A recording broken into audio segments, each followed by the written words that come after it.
Welcome to the Jeff Knows Inc. Entrepreneurial Show with your host, Jeff Lopes.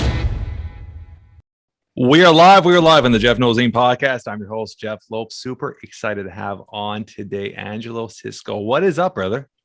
Oh, my dear friends, super grateful here to be with you. It's a beautiful Monday morning in San Clemente, and to get to chat with you is always a pleasure. It's going to be a fun conversation today. Let's start off. There's so many different layers of you, and we're going to talk about your upbringing, the whole idea of your podcast and everything you're doing with your coaching and all that. But let's start off with where'd you grow up? I grew up in Chicago, just outside of Chicago, in a town called Melrose Park. It's right near O'Hare Airport, and I'm 37 now. I spent 36 years in a 1 mile radius. So to say I really know that area, I really do. Yeah. So growing up, do you have any siblings?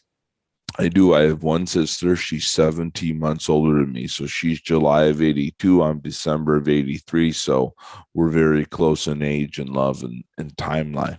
I love it.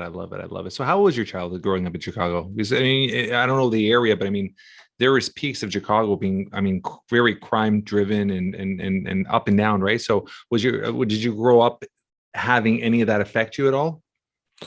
I would say that I grew up in a very intense environment. My father went to prison when I was 5 years old for all of the 90s. So my dad went to jail when I was 5, and he came home when I was 16. So right before I started kindergarten, August 28th of 1989, my father was arrested, and then he was paroled December 23rd of 1999. And so there was that. And along with that, my father served 11 years in the federal penitentiary. And so being in that world, crime and that sort of gangster-like world was very common for me. Violence, aggression, and even the other men that became my mentors, their dads were in jail. Their grandfathers were in jail. My best friend, his dad was in jail. This was a very, although abnormal to most people, very normal to you. And my father's temperament was at that time. Now he's a little bit older. He's a little bit, more gentle, just very aggressive, very violent. And when I say violent verbally and physically, it was just how he's shown up in the world. And so his parenting style mimicked how he showed up in the world. Let's dive into that a bit. Sure. When he did his time and came out of incarceration, when he came out of jail, was he automatically a big part of your life again? What was that like those first few years or year when he came out of jail? Sure. So my family vacations, 80% of them were to visit prison. So my mother, who didn't work up to that point, got a job. My grandmother, her mother, moved in with us to basically raise my sister and I. And so we would see my dad once or twice a year, depending on where he was in the country, because he moved a few different places, depending on usually in federal prison, you have a security like where you are. So when you first go to prison, especially if you've been convicted of violent crimes, you're in a higher security prison. And then as you serve your time, they bring you down a little bit. And so my father was in more of a maximum security type of prison early on. And then as he moved, they were less lenient as far as like high security and things like that. And we would have every Tuesday at 4:30 he would call. That's when they still called collect. And every Sunday my mother would have us write him letters. And so that was our upbringing. And he was very hard on me from a very young age. I had rites of passage, if you will, given to me and put in front of me before he even went to prison to stand up to the bully and really learn to trust myself. And so for a long time, and I continued through that, my father was very strong on removing my innocence. Now, for many years, I felt that that was terrible and that he took something away from me. And now, as a 37-year-old man, I would smile and take all the abuse and beatings again. If I knew what they were going to really be for me, and if I was able to explain that a bit more. So here's what my father calls my epiphany moment. So when I was any recollection I have of my father, for the sake of this conversation, is really, ages 3, 4, and 5, when you could actually develop some sort of memories. So one example is we grew up in Chicago, and just outside of Chicago is a town called Lake Geneva, or a lake called Lake Geneva. Yeah. And the town that surrounds it's called Fontana, which is sort of like the Hamptons. When you make money, like, this is where you want to end up, and you know that you're doing great. And we had a house and a boat there at the time. And then when it was raining, though, what my dad would do is he would rent us a room at the Cool Hotel. So then we had a place to go swimming and play all day. And this one day, it's just my father and I enjoying this experience, not my uncle and his kids or anyone else. And so I'm in the pool, and my father sees 3 young boys picking on me. And I didn't, I'm just a young kid. I don't understand what's happening, and just kids aren't being kind to me. So I go swim away from them and just go about my day. And unbeknownst to me, my father was watching this unfold, and he became very angry because he saw my response to what was happening, that I was becoming bullied or challenged by the external, and my response was to run away. And that's all I really knew. And my father, I found out much later, grew up in a very similar world where he once believed that just kids picked on him because he was overweight and he didn't find much refuge at home. So he watched this happen. And the same way that he found refuge, he thought that he would teach me refuge. And my father found refuge in facing his bullies through violence and just hitting them. And so as these 3 boys left the pool to go to like the changing shower area before you go back to your room, my father pulled me out of the pool, Jeff, and walked me up to the 3 kids. And I had no idea where we were going and what we were doing. And he told me to hit one of the kids. And from a very young age, he taught me to throw punches and things like that. This was just a part of my life. This is what my father thought was life skills. I didn't get Boy Scout patches. I got patches for learning how to throw my weak hand, in my left hand, not my right, And so I hit one of the kids, and the kid immediately hit me back. And I looked up at my father, and he said, "Don't stop." And I fought all 3 kids that day, and I won. And my father was extremely proud of me. And just that little saying, "Don't stop," has become my anchor in my entire life. No different than how Forrest Gump felt about "Run, Forrest, Run."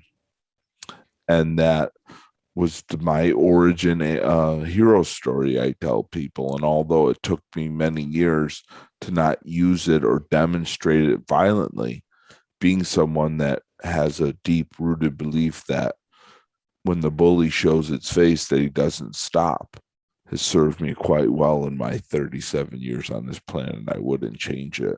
Although I wish the methods were a little bit different. The lesson was very life-changing.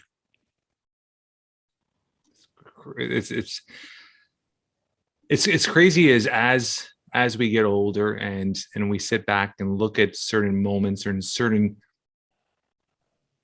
trigger points in our life that have altered us as men or as adults. It's crazy how you can take those moments when you're a child and break them down as you're growing through your youth and through your teens, and still find pain in them, and you learn to actually take the lessons from them as we get older.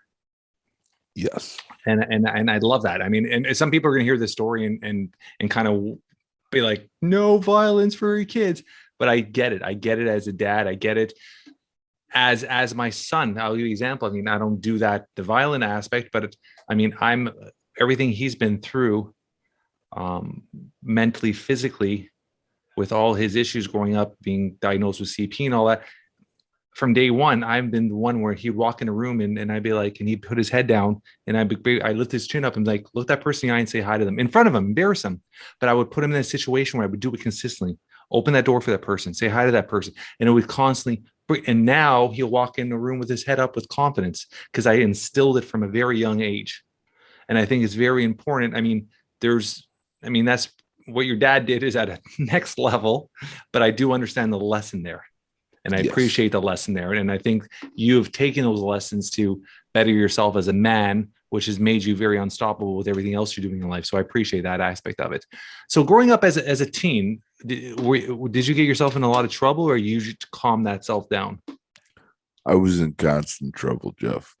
Yeah. The thing about me, though, that was very interesting is I would constantly be getting in some sort of altercation, whether it be another student or a teacher, because I was taught to be hyper aggressive by my father. It was, I grew up overweight and I lost 100 pounds when I was 25. So when I was overweight and kids would make fun of me, I was instructed that I wasn't allowed to say anything back. I wasn't even allowed to push them. I had to get up and punch them right in the face no matter what.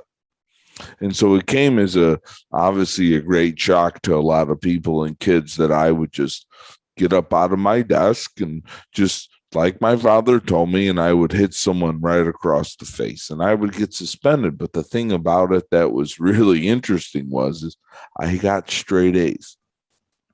I got really good grades. So it puzzled the teachers that I was like that. And so what my parents did is they said, oh, he's acting this way because you're not challenging him enough.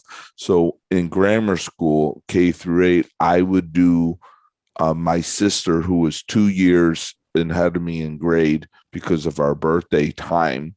I would go to her class for English and math. So I was very, very intelligent, yet I had this aggression because this is what my daddy told me to do. I didn't know. I didn't have another mechanism to do. This is what my hero told me to do. So if the teacher told me no, it really didn't hit me because it didn't matter to me. It didn't matter that the principal told me no, because this is what my daddy told me to do. You can't underride or override the highest instructor in my life. My master told me to do this. Sorry. But I got such good grades that they let me stay. Like I would have a beautiful report card. And then when it came to behavior, those were the negative marks. When did that shift in your life? What age did you actually shift away from the violence? Don't say a year ago. I'll tell you I will tell you the truth. Yeah. It hasn't gone away. The way I express it is differently. Explain that to me. So when I would be violent or aggressive, it was just an uncontrollable, like you let the dog out of a cage. And yet the older I've gotten, I've studied anger and aggression and really learned to use it as a tool where, let's just face it, for me and my experience, and I would imagine many others, when I'm angry, I could do anything. there's no limiting belief when I'm angry or I see, and my work is primarily with man. Give me a man that could really embrace and understand his anger and not let his anger pull him on a leash. He could move his anger around. He could accomplish anything. Just like when you were telling me on our show with your work with your son, there was I would imagine there was a bit of, it was love, and also too, you're going to show him, you and your son are going to show him that he's not behind anything, and that sort of that's beautiful. And when we're able to use that beautifully, we can move mountains. To me, that's when someone could take, especially a man, their aggressive or anger and use it to be assertive. That's when they actually become a voodoo child. They could chop down an edge of a mountain with, remember, that song, I'm a voodoo child by Jim. You could stand up to an edge of a mountain and chop it down with the edge of your hand, that feeling there. And so I still feel the initial dynamite, yet now I'm able to use my mind, my words, and come off assertive and direct, yet not use it violently or over aggressively. And it's still there. It's just how it's expressed is in a much better way. I did not, because it does serve me. I moved to California. I've been an entrepreneur for 20 years. I'm 37, right? Like all these things to create these businesses, to trust myself. Hey, I couldn't have done it if I didn't have a little fireball in me. Do you think that if those moments of your childhood didn't happen with your dad, that you would still have that? And why am I saying that, Angelo, is because it's that mindset of the top athletes or the top entrepreneurs. They're born with that drive, that fire. Like I came from a loving, extremely loving, not very wealthy, but extremely loving family, that my dad was always there, always giving me so much attention. But I still have that, like, I hate losing.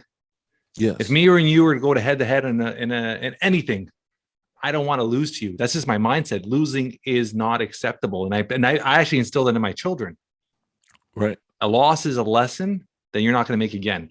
And I have that. And I've always been like that since a kid. Like as far as I can remember, I was the kid where, it's funny, we're talking about like violence and stuff, and I was a kid in like grade 5. And I don't know if we talked about this. I would be in the schoolyard and get my ass kicked by a bigger kid, but I would have it locked in my head where the next day when he was playing soccer or doing something, I would come from behind and jump him and beat the living shit out of him, just for my self-belief, just to know that I could do it. And I've always been like that, where I couldn't lose, no matter what sport or anything. It's like I would keep doing it until I was the best at it, or at least at the top of that level. So, but that was just in me. I no one's really ever taught me that. No one ever put me in a situation where I was forced to turn to that. So do you not have to look at yourself? And now that, man, obviously growing up, you don't think, obviously your environment has a lot to do with it, but you don't think that's just that drive, that hustle, that burn is just built in you? I believe that it could be born with, yet at the same time, there may have been one event that set it off. No different than I said, like Forrest Gump. Like finally that one thing got him to overcome the bully. Yeah, I love it. And there's some or overcome the challenge, right? A bully and some sort of resistance and challenge are really the same thing. Yeah. The bully is the symbol. And you found a way for your brain to do it. I found a way for my brain to do it. Yeah. You found Forrest found his mechanism, right? And then that's what high performers do. We have a mechanism that we have that started, and then we learn how to condition and sharpen over the years. Yeah. And then no matter what happens, that's our side piece deep down that gives us a seed of confidence and self-esteem. Yeah, I love it. I love it. I love it. So let's get into your we got to our teens. Let's get into our young adult. Your Yes. 20s. Where'd you start off career wise? Where'd you start off? What was your first jobs? And when did that trigger to turn into an entrepreneur? Great. My first job was I wasn't much of an athlete. Okay. I was overweight, wasn't going to be the star of anything. My first job when I was 10 years old, I cleaned up a local barber shop because we really didn't have any money. So I had to hustle to figure that out. At 12, my dad told me I needed to start making more money. It wasn't enough to add to what I was supposed to do. So I got a second job at a deli restaurant. And this was very important. I worked there from 12 to I was 19. This man that I wound up working for took a major role as a mentor for me. I called him. I still remember this. I called him every day for 3 weeks for a job. He kept telling me no. And then my dad told me that I couldn't have a sleepover with one of my friends until I got a job. So I had my mother drive me there a few blocks from the house. And I begged this man to hire me that I wouldn't let him down. He found out later that my father was in prison. Guess what? His father was in prison when he was growing up. So he completely took to me, this beautiful man named Danny. And then he had a son. His son is a decade older than me, which is my favorite age for mentorship. Find someone 10 years older. That's my key usually to get a great one. And then so when I was done working with his father, I went and worked with him at the Chicago Mercantile Exchange, learning clerking and trading futures of the NASDAQ. So I spent... how old are you? 17 was the first time I went down there. So I know, and this is back in the day when it was still pit trading. Yeah, so yeah. I know like Dan Aykroyd, Eddie Murphy trading places, the whole ARB, screaming, jumping, way different world than just the headsets and all this stuff. And so I got to be there during those times, the Wild West. And I spent my early part of my 20s in there. When I was 20, late 20s, right before 21, I was in a bad motorcycle accident. I was hit by a landscaping truck, and my left side of my body was very messed up. I have 10 screws in a plate and all new skin reconstruction on the lower leg. They almost wanted to cut it off. And so I was in the hospital for 2 months, rehab for 5 months, learning how to walk again. And that was a very pivotal time for me, not only becoming a 21, 22-year-old young man, and then trying to rethink where my life was going to be at that point. I didn't work for a long time. And so I went back to the Mercantile Exchange and traded and did that.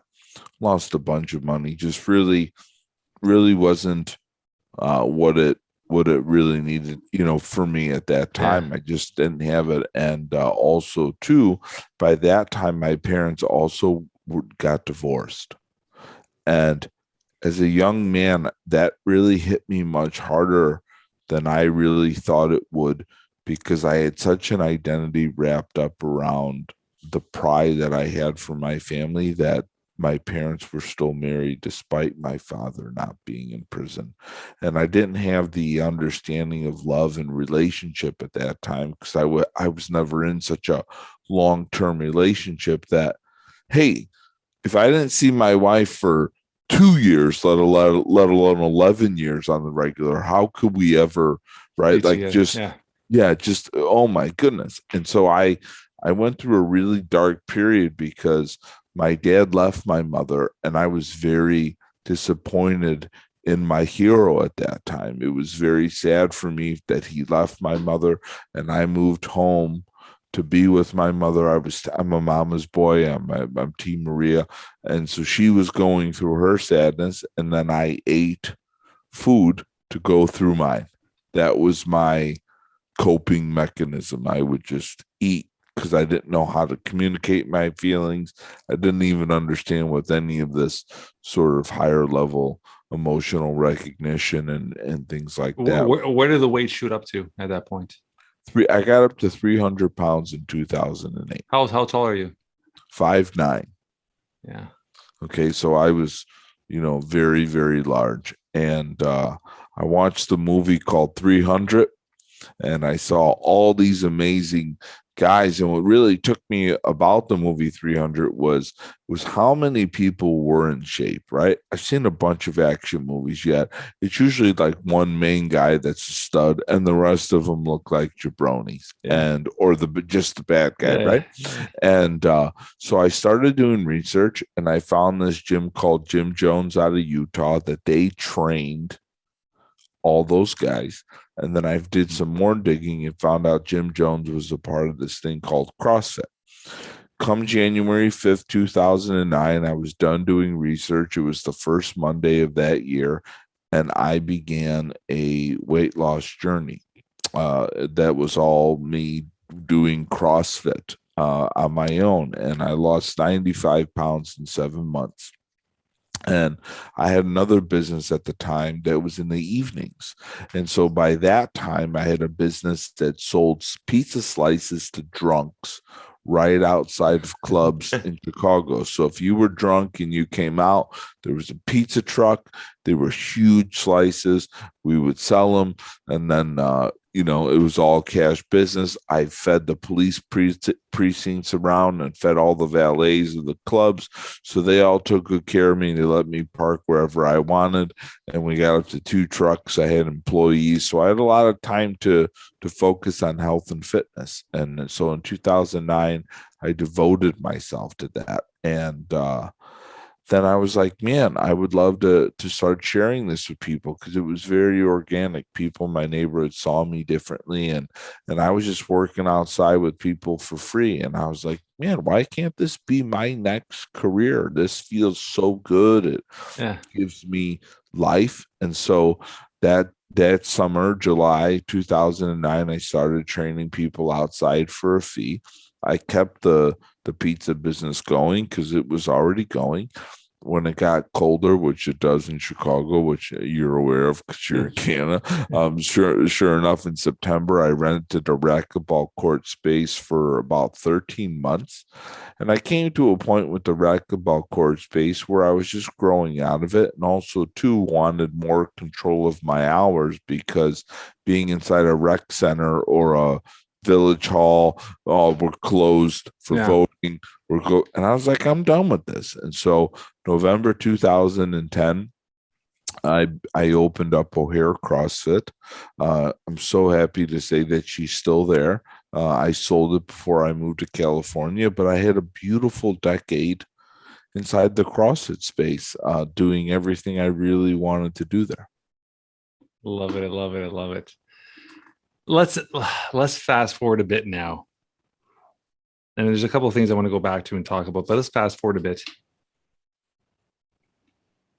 Alpha Hippi. Where'd you get that name? How did that all become a podcast and your next venture? Sure. So around 2014, so I opened up the gym in 2010 and my gym grew really fast.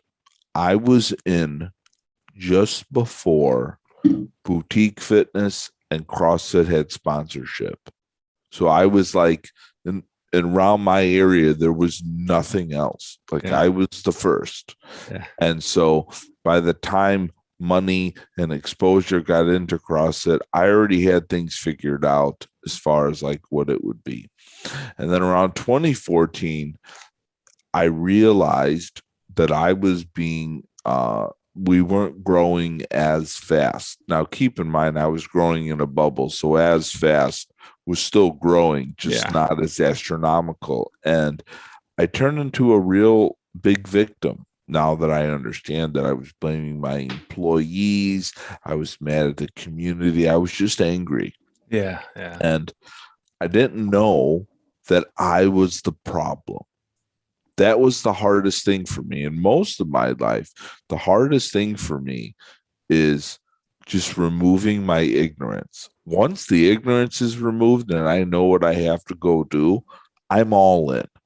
And so I stumbled upon a book called Emotional Intelligence 2.0, which for me is the way to get a business or logical man to start appreciating mindfulness or inner work. Yeah. Right? That's how you say it to someone without making it woo-woo. Yeah. at first. And so I read this book, and then I realized that I lacked something called self-awareness. And I go, okay, I'm going to go find this self-awareness thing. And so self-awareness or self-actualization journey began. And that's really started with me with books and reading and, tests and things like that. And then in 2016, it was my first big investment time in myself. I invested $5,000 to go to a more mindful businessman retreat and really started learning that. And throughout that year of 2016, I must have invested almost $100,000 in myself and my growth. I anything that American Express would say yes to, I did. And thank God it's a charge card and not a credit card. So I was, as long as I could swipe, I knew I had 30 days to figure it out. And the more I was growing, the more I saw this growth. So it motivated me to keep going deeper and investing in these experiences, and even understanding that investing in myself was not a cost or expense. It was an investment. Yeah. And the higher level that I was willing to invest was basically saying that I was willing to invest on me. And I came home from Chicago, Jeff, from this little retreat I did out in Southern California, barefoot, right? I was never barefoot. I wore Jordans, or at least hope my mother could afford the Jordans, right? But just, I never was barefoot and kumbayaing and sitting in a lotus position. I kneeled. I was a Catholic kid. Okay, this stuff was not there. And one of my friends was hanging out with me, and he made fun of me a little bit at first. And I said, F you don't understand this because you're not an alpha hippie. And I said, wow, that's me. That's who I want to be. I don't want to be such a hippie that I'm only hoping things happen to me. And I don't want to be such an alpha that I turn into Gordon Gekko and everyone hates me. I want to have a little bit of both. And I went online to look, and I was like, man, I'm going to buy a shirt that says Alpha Hippie. No shirts. I said, no big deal. I drew up the logo, the first version, and went on Fiverr, had a guy make it the right, and all that. And because I had the gym, I had access to printers for clothing, and I printed out 100 shirts. And what I did with these 100 shirts is I would send them to all my friends or any of these continued retreats that I wound up going to all over the world. I would bring a little extra duffel bag just for shirts to pass out to people. And at first, people would just take a picture of them wearing them, tag me on Instagram, and I would ask them to define what an alpha hippie was to them. Yeah. And it was a beautiful way to sort of begin building a tribe of like-minded people that could identify with being an alpha hippie. Fast forward a few months, that by this time the gym was rocking, I wasn't such a DICK, and everything was going great. So I had time to really put passion and heart into alpha hippie. And so the podcast began. And that was all just, it wasn't fancy, just me wanting to stay connected with this part of me that didn't necessarily mean that I had to go away on a retreat or anything. It was really just selfish of my journey to continue on the path, because I know if I'm going to speak to someone and show up a certain way, that I needed to continue to your growth accountable. Yeah. And then I took it to, man, I would love to share this knowledge that I've been able to grow. And then in 2017, I decided, okay, well, what is frustrating me now in the world? So when I first opened the gym, or when I move into any entrepreneur endeavor, what I like to think about is, what problem am I solving? And the problems that I want to solve are the things selfishly that make me the most angry. And so first, it was obesity and people not feeling that their bodies were capable. And the next thing for me was, I become, and still do, this is why I moved even deeper into this, a very deep frustration with men when they are not showing up stable and confident and stepping into all of their duties with enthusiasm and enjoyment. And instead of just being angry at them, I made the first course for men, and we just ran it with guys from the gym, and it was amazing. I ran 3-4 different cohorts of that, and that's what really began the Alpha Hippie journey. I love it. I love it. I love it.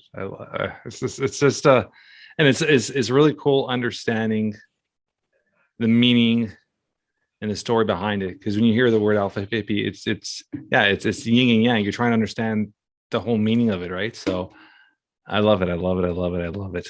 What does fatherhood mean to you? Fatherhood for me is the thing I really believe that every man prepares for. His whole life is set to prepare him for that position. It means everything to me. Our modern lives are beautiful. They have convenience, and they also create more complexity against nature than I think most people really need and are capable of living. And for me, I look back at these last 37 years, and they've all been here to sharpen my sword to be a father, so that I can know what I need to be, and sometimes know what I do not need to be. I love it. So it's my right now. My son's almost 2, and man, it's the best because it's the ultimate self-check. I tell everyone, my son, I call him my king, because my job is to serve him, because I model what a king does so that he knows how to be a king. I don't even talk to him. I don't even call him boy. I don't speak to him like he's a boy. I speak to him like he's a man, because I am raising a man. I am not raising a boy. And so it's beautiful. It's everything to me. It helps me. It is my ultimate teacher. He is, and being a father is. I love it. I love it. I mean, that's essentially my mindset. A lot of people say this all the time to me, Angelo, is my son Tiago people look at how driven I am, or how like I'm up at 4:30, like they understand my drive, and people are like, Tiago was meant to be your son because the way you drive yourself, you're able to push him past his what everybody called his limits or self-beliefs or labels, and you passed all that. But then I turn around and say, I look at my son, and he's made me a better man, better father, better human. Everything that he's taught me has made me at a different level that I thank him every day for. And I wouldn't, everything he's been through, and it's been such a hard journey at times, I wouldn't change anything at all. I would not go back and change a moment of it, because it's built us this connection we have where our bond is just unbreakable, our bond. Mm-hmm. So yeah, I appreciate that. If something were to happen to you today, in a few words, how would you want to be remembered, described by your loved ones?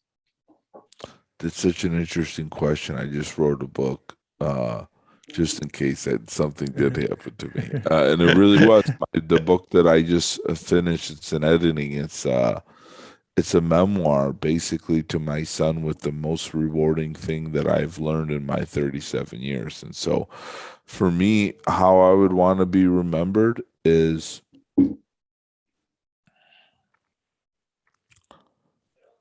someone that, despite being human, my own human faults, I came from love in as many instances as I did, and someone that did what he said he was going to do. I want to be known to have a lot of integrity. I want people to respect me. I want my wife to lust for me. And I want my son to believe deep down that I wore the cape of being his hero until he's ready to be his own hero. I love integrity, because that's something I think we lack a lot of, and we don't really, a lot of people don't hold themselves accountable. Yes. And integrity is something that's very, very powerful. And Yeah, I love that. And I love the whole cape thing because I'm a huge superhero guy. You can see Superman back there. Yes, sir. Love it. I love it. I love it. This has been a great conversation, Angelo. I appreciate it, man. I coming into every podcast, I'm as curious as possible. I try not to learn as little as I can about the person. So it's an open book, and you really dive into understanding somebody's journey and how they got to where they got to. So, man, you got a great story, and you're obviously an incredible man, and you're doing incredible things, and you have a bright future. I mean, you're only 37. You're still, I mean, we're not that far apart. I'm 44, but I feel like you have ages and a long journey of helping a lot of people along your way. So I appreciate you, brother. Dude, oh my goodness, Jeff. I appreciate you so much. And you continue to be a inspiration for me and a mentor to me, even from afar, as someone that I really, cherish and take their advice. So thank you for seeing me as I wish to be seen. And it means a lot coming from a man of your caliber. Appreciate it, man. Anything you want to leave the audience with? I would love them to, first and foremost, thank you so much, anyone that's taken time out of your day to listen to this. Alpha Hippi is, my flag of where you could find me and the work that I do. And any feedback, I'm open to. And when I say feedback, it does not necessarily mean flattery. And so when I say feedback, give it to me straight, because the straighter you could give it to me, the better I could grow. And that's all I'm interested in. Yeah, I love it. On all our show notes, I'm going to put all the information on how to get a hold of Angelo, how to get a hold of his site, social media, Alpha Hippi, his podcast, all that stuff will be on our links. And great conversation, brother. I appreciate you, man.